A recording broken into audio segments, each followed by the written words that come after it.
समस्त को नववर्षर नमस्कार। इंग्राजी नववर्ष 2025 समस्त नियाली और ओडिशावासी को अनेक अनेक शुभेच्छा और अभिनंदन। महाप्रभु जगन्नाथ कृपारू ये नूतन वर्ष समस्त को सुख और शांतिर और समृद्धिर वर्ष हो। नमस्कार, मो कृषिविद प्रमोद कुमार मल्लिक, अवसर प्राप्त वरिष्ठ कृषि अधिकारी।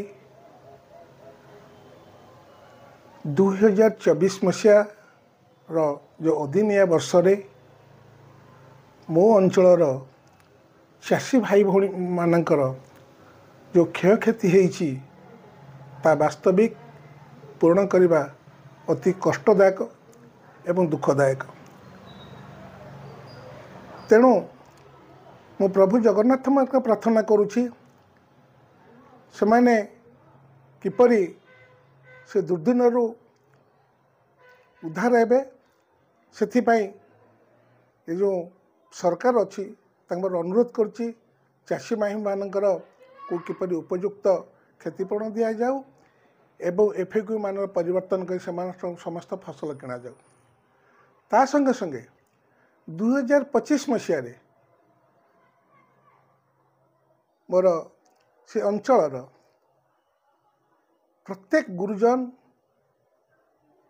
मौसा मौसी भाई भौणी मानकर सर्वांगीन उन्नति हवा संगे संगे से गोटे समृद्धर वर्ष हो या ही प्रभु जगन्नाथ पर प्रार्थना करुच्ची।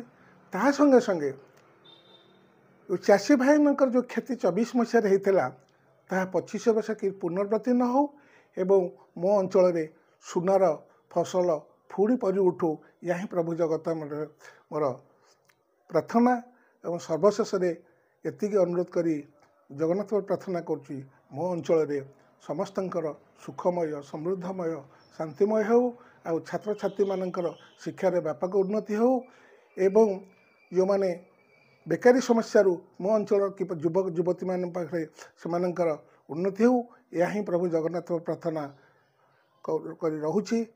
जय जगन्नाथ, वंदे। मुझे प्रेमानंद महापात्र देवी कंदल दीपांचल अवसरप्राप्त कर्मचारी संघर सभापति मोर बंधु दुशासन साहू सी अच्छा साधारण संपादक। मुझे आज नूतन वर्ष जो आसूची बा जो विगत 2024 मसीह आमको विदाय नौ मु समस्त अंचलवासी को आम दीपांचलवासी को ओडिशार माननीय मुख्यमंत्री को आम यशस्वी प्रधानमंत्री को और समस्त कर्मकर्ता मानक विशेष भाव में आम नियाड़ी जो आमर सांबादिक बंधु अच्छा तुम्हें तो मोर छात्र तेणु तुम अशेष अशेष शुभेच्छा जनाऊँ। आगामी नववर्ष समस्तंकर मंगलमय हो, ओडिशार दुख ओडिशार जो प्रगति यही भरी चालू रहू मुझे मोर नववर्ष कामना करुच्ची प्रभु जगन्नाथ निकट में। 2025 उपलक्षे समस्त को अभिनंदन।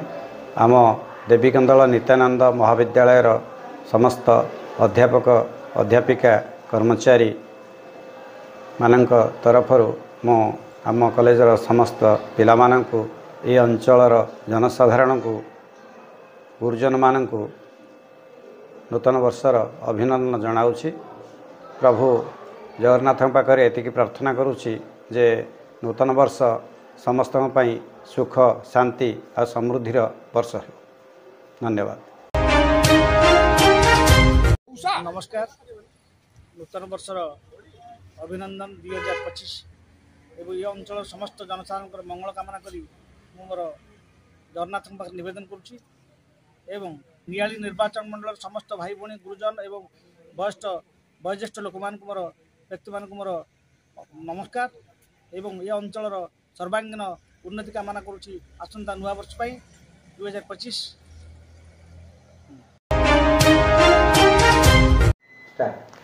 नमस्कार, मु आपण मानकर त्रिनाथ। 2025 नववर्ष जहाँ को आम इंग्राजी नववर्ष कहूचे महाप्रभु जगन्नाथ अपार करुणारू नियाली निर्वाचन मंडली तथा राणीबलार पंचायतर मोर समस्त गुरुजन माँ भौणी युवक बंधु समस्त को नववर्षर हार्दिक अभिनंदन और शुभेच्छा जनाऊँगी। महाप्रभु जगन्नाथ निकट में एतिकी मोर प्रार्थना विनम्र प्रार्थना जे आपण मानक चलापथ कुसुमित हो 2025 समस्त सुख समृद्धि वर्ष हो एवं मो पंचायत रे एवं नियाली निर्वाचन मंडली समस्ते जेपरी भाईचारा बजाई रखिए जो भाईचारा विगत दिन मानकर थिला आज मध्य से भाईचारा रहू समस्ते निजको निज अन्य मानक सहित खाप खुआई चलतु एवं समस्ते समस्त मन नहीं चलतु यह मोर महाप्रभु निकट में प्रार्थना। आउ गोटे कथा कहि समस्ते एक मन हो नियाली जो विकास धारा चली से विकास धारा केमिति आगू चालू रही आमे समस्ते प्रण करवा एवं महाप्रभु निकट में प्रार्थना करवा नियाली माटीर उन्नति हो नियालीर समस्त आदिवासी उन्नति हो। जय जगन्नाथ।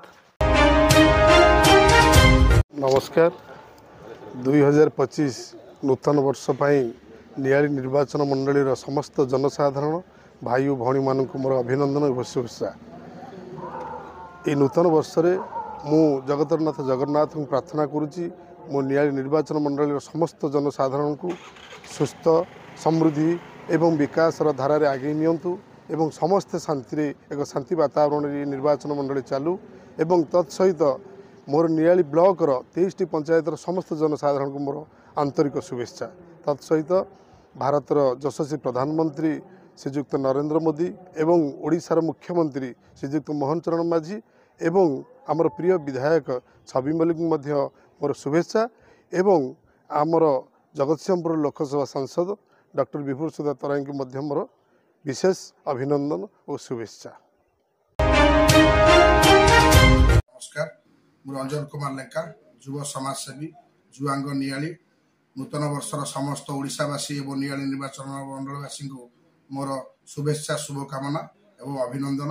मु श्री जगन्नाथ पाखे प्रार्थना करुच्ची समस्त चलापथ कुसुमित हो जगन्नाथ समस्त शरीर सुख भल रखु 2025 समस्त पे नुआ नहीं आसू।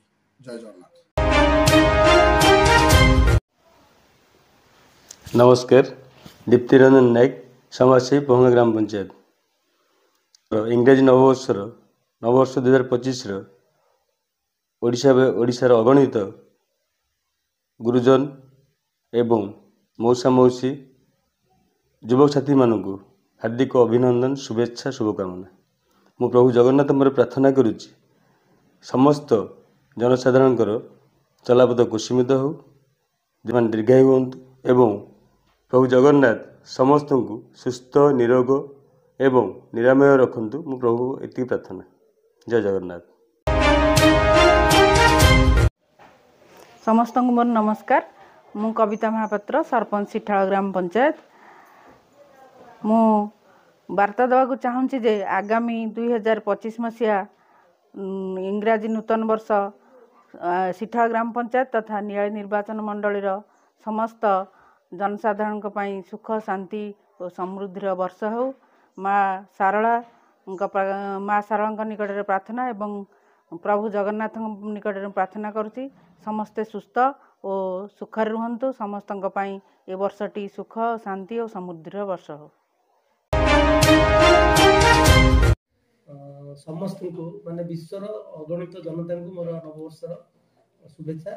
नववर्षर नवप्रभात समस्त सुख समृद्धि और शांति मैत्रीर वार्ता नहीं आसू यहाँ मोर महाप्रभु जगन्नाथ जो विश्व नियंता प्रार्थना। तेरे मुझे आम पंचायत परिधि को जी ब्राह्मणबाटी सरपंच तथा कंटापड़ा ब्लॉक सरपंच संघर सभापति एवं से ही परिप्रेक्षी में आम निर्वाचन मंडल नियाली निर्वाचन मंडल समवेत जनता को नववर्षर अभिनंदन जनाऊँगी। ता सहित मोर पंचायतवासी सर्वोपरि से सुख दुखरे मु सब थाए से माने नूतन वर्ष 2025 समस्त सुख समृद्धिर वार्ता नहीं आसू यह मोर महाप्रभु विश्वनाथ पाखे प्रार्थना। तेबे जो विगत वर्षटी 2024 वर्षटी बहुत घटना बहुल वर्ष भाव में परिणत होती जे विश्व आकाश युद्धर विभीषिका सब सृष्टि होती आप यूक्रेन रशिया हो आप इस्राएल युद्ध हो तो गोटे युद्धर विभीषिका चतुर्पार्श्वे आप बांग्लादेश अस्थिरता हो प्रत्येक क्षेत्र में युद्धर विभीषिका कला बादल सब घटी आसी आज विश्ववासी गोटे अजड़ा आतंक सब घूरी बुलूँ पुणी काला विश्वयुद्ध तृतीय विश्वयुद्धर ମାନେ ବୋଧହୁଏ ଛାୟା ସମଗ୍ର ପୃଥିବୀକୁ ଆଚ୍ଛାଦିତ କରିବ ସେ ବାବଦରେ ବର୍ତ୍ତମାନ ସମସ୍ତେ ଆଶା ଆଉ ଆଶଙ୍କାରେ ଅଛନ୍ତି। ତେବେ ଏହି ପରିପ୍ରେକ୍ଷୀରେ ମୁଁ ମାନେ ମହାପ୍ରଭୁଙ୍କ ପାଖରେ ପ୍ରାର୍ଥନା କରୁଛି ଯେ ନୂତନ ବର୍ଷ ଏଇ ଯେଉଁ ଯୁଦ୍ଧର ବିଭୀଷିକାର ଯେଉଁ ଘନଘଟା ଅଛି ତାକୁ ଅଚିରେ ଦୂର କରିଦେଉ ଏବଂ ନୂତନ ବର୍ଷଟି ଗୋଟେ ସମ୍ପୂର୍ଣ୍ଣ ନୂଆ ଅଧ୍ୟାୟ ସୃଷ୍ଟି କରୁ।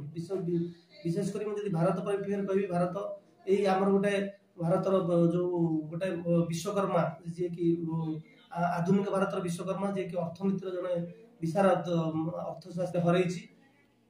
ତେଣୁକରି ଏଇ ପରିପ୍ରେକ୍ଷୀରେ ଗୋଟେ ବଡ଼ ଦୁଃଖଦ ମୁହୂର୍ତ୍ତ ଯିଏକି ଭାରତକୁ ଗୋଟେ ଟ୍ରାକ୍ କରିଥିଲେ, ଗୋଟେ ଇକୋନୋମିକ୍ ଗୋଟେ ଆର୍ଥିକ ମହାଶକ୍ତି କରିବାର ତାଙ୍କର ଭୂମିକା ଥିଲା, ସେ ଆମେ ସଦ୍ୟ ଭାବରେ ତାଙ୍କୁ ହରେଇଛେ।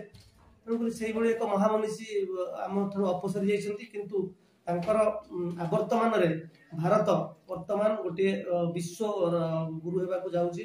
ଏବଂ ଆପଣ ଯଦି ଦେଖିବେ ଆମର ମହାମାନ୍ୟ ପ୍ରଧାନମନ୍ତ୍ରୀ ନରେନ୍ଦ୍ର ମୋଦିଙ୍କ ନେତୃତ୍ୱରେ ଭାରତବର୍ଷ ବହୁତ ଆଗକୁ ଯାଉଛି ଏବଂ 2047 ସୁଦ୍ଧା ଗୋଟେ ବିକଶିତ ରାଷ୍ଟ୍ର ଯେଉଁ ସ୍ୱପ୍ନ ଅଛି ନିଶ୍ଚିତ ଭାବରେ ସାକାର ହେବ। ଏବଂ ଯଦି ୱାର୍ଲଡ ବ୍ୟାଙ୍କ IMF ର ପ୍ରେଡିକ୍ସନ ଆପଣ ଯଦି ଶୁଣିବେ ତାହେଲେ ବହୁତ ଆଶ୍ଚର୍ଯ୍ୟ ହେବେ ଯେ ଭାରତ ପ୍ରକୃତରେ ଗୋଟେ ଯାଉଛି ବର୍ତ୍ତମାନ ଚତୁର୍ଥ ଅର୍ଥନୀତିରେ ବୃହତ ଅର୍ଥନୀତିରେ ପରିଣତ ହୋଇସାରିଛି ଏଇ କିଛି ଦିନ ହେଲା। ଏବଂ ଗୋଟେ ଡିଫେନ୍ସ କ୍ଷେତ୍ର ଯଦି ପ୍ରତିରକ୍ଷା କ୍ଷେତ୍ରରେ ମଧ୍ୟ ଚତୁର୍ଥ ବୃହତ୍ତମ ଶକ୍ତି ଭାବରେ ମଧ୍ୟ ଭାରତ ସମଗ୍ର ବିଶ୍ୱରେ ପରିଣତ ହୋଇସାରିଛି।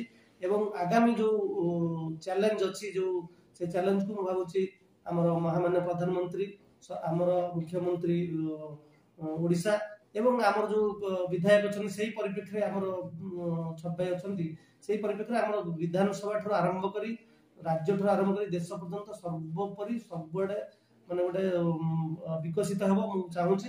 ଏବଂ ସେଇ ନୂଆ ବର୍ଷଟି ଗୋଟେ ମାନେ ଗୋଟେ ଅଗ୍ରଣୀ ରାଷ୍ଟ୍ର ଭାବରେ ଭାରତ ପରିଗଣିତ ହଉ, ଏଇଟା ହିଁ ମୋର ମହାପ୍ରଭୁଙ୍କ ପାଖରେ କାମନା।